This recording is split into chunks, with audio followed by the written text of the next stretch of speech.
اعوذ باللہ من الشیطان الرجیم بسم اللہ الرحمن الرحیم نحمده ونصلي ونسلم على رسوله الكریم اما بعد فاعوذ باللہ من الشیطان الرجیم بسم اللہ الرحمن الرحیم۔ قابل صدر احترام میرے عزیز وقار دوستو، بزرگوں اور بھائیوں، السلام علیکم ورحمۃ اللہ تعالی وبرکاتہ۔ ہر روز کی طرح آج بھی آپ حضرات کے سامنے آپ کے اہم مسائل کے حل کے لیے سوال اور جواب کا سیکشن جاری ہے۔ آج ایک پیاری بہن نے سوال کیا ہے کہ ہم نے سنا ہے کہ کوئی شخص نماز پڑھ رہا ہو، اگر اس کے آگے سے اگر کوئی کتا یا کوئی عورت گزر جائے، کیا اس کی نماز ٹوٹ جاتی ہے یا اس کی نماز صحیح ہو جاتی ہے؟ بھائی جواب یہ ہے کہ بھائی اگر کوئی شخص نماز پڑھ رہا ہے، اس کے سامنے سے کوئی کتا گزر جائے یا کوئی عورت گزر جاتی ہے، اس میں کوئی حرج نہیں ہے، یعنی کہ اس کی نماز ہو جاتی ہے، ٹھیک ہے نا بھائی۔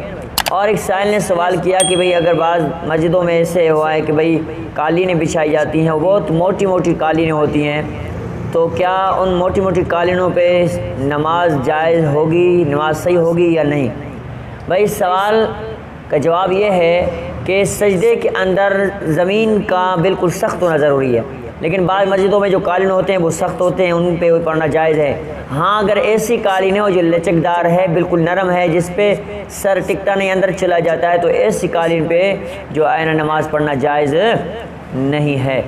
پھر ایک سائل نے سوال کیا، ایک میری پیاری بہن سوال کر رہی تھی کہ سوال یہ ہے کہ اندھیرے میں نماز پڑھنا کیسا ہے؟ اندھیرے میں نماز پڑھنا کیسا ہے؟ کیا اندھیرے نماز ہوتی ہے؟ اس سوال کرتا ہے کہ میری سہیلی کہتی ہے کہ اندھیرے میں نماز ہو جاتی ہے، کیا یہ درست ہے؟ بھائی جواب یہ ہے کہ اندھیرے میں اگر آپ کو قبلہ کا رخ پتہ چل جائے، ایک عورتوں کے لیے یہ مسئلہ ہے، ٹھیک ہے نا، اگر قبلے کا رخ پتہ چلتا ہے تو کوئی حرج نہیں ہے، نماز ہو جاتی ہے۔ لیکن یہ مسئلہ گھٹا تو بالکل اندھیرا ہو تو اس بارے میں ہے، ورنہ عام اندھیرے میں جگہ میں یہاں نظر پڑ رہی ہے تو پھر اس میں تو کوئی مسئلہ نہیں ہے۔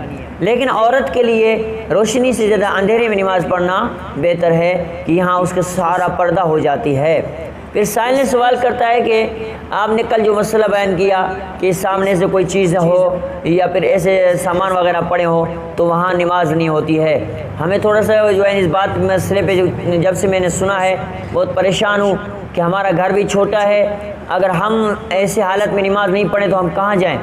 بھائی میری بہن پریشان نہیں ہوں، ایسی صورت میں جائز ہے، یعنی کہ مجبوری کی حالت میں ایسی صورت میں جائز ہے، کوئی بھی سامان ہو، دیوار شرط نہیں کہ دیوار سامنے ہو، اگر سامنے سے بسترے پڑے ہوئے ہیں، کوئی بھی چیز پڑی ہوئی ہے لیکن تصویر نہ ہو، تصویر کے علاوہ جو بھی ایسی چیز پڑی ہوئی ہے وہاں اگر سامنے پڑی ہوئی ہے تو آپ نماز پڑھ سکتے ہیں۔ لیکن البتہ جو ہے نا یہ ٹی وی وغیرہ ہے، اگر وہ بند سائڈ میں پڑا ہوا ہے تو نماز ہو جائے گی، اس میں کوئی حرج وغیرہ نہیں ہے، آپ نماز اچھی طرح سے پڑھ سکتے ہیں۔ آخری اور اہم سوال ہے، ایک شخص نے سوال کیا کہ بھئی میں جو ہے نا اپنے پیشاب ٹیسٹ کرانے کے لیے کسی شیشی میں جو ہے نا اپنا پیشاب جمع کیا تھا اور اس کو جیب میں ڈال دیا کہ اس کو ٹیسٹ کرانے جانا ہے۔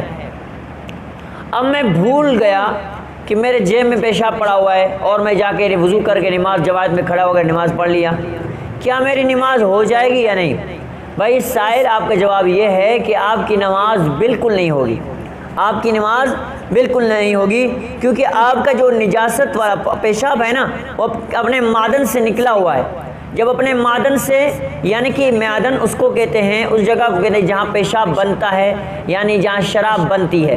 جس شیشی میں پیشاب ہے یا شراب ہے، ہاں یہ شیشی میں پیشاب ہے یا شراب ہے، تو اگرچہ اس شیشی میں وہ پیشاب اور شراب پڑا ہوا ہے تو آپ کے جیب میں پڑا ہوا ہے تو آپ کی نماز نہیں ہوگی، کیونکہ آپ کا جو پیشاب ہے اور آپ کا یہ شراب ہے وہ اپنے معدن سے نکلا ہوا ہے۔ جب پیشاب یا شراب اپنے معدن سے نکلتا ہے تو وہ پلیت ہو جاتا ہے، جیسے کہ انسان جب پیشاب لیتا ہے تو اپنے جسم کے اندر پیشاب ہے تو وہ پلیت نہیں ہے، جب پیشاب باہر نکلتا ہے معدن سے پھر پلیت ہو جاتا ہے۔ شراب بھی جو ہے جہاں بن رہا ہے تو وہاں سے باہر نکلا تو اس کے حرمت کا تقاضا شروع ہو گیا.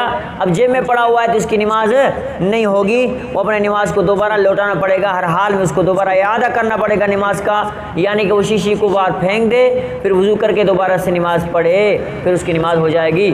اللہ کریم سے دعا رب العالمین ہم سب کو تمام مسائل کو اچھی طرح سے سمجھیں اور عمل کرنے کی توفیق عطا فرمائے. وما علینا الا البلاغ المبین.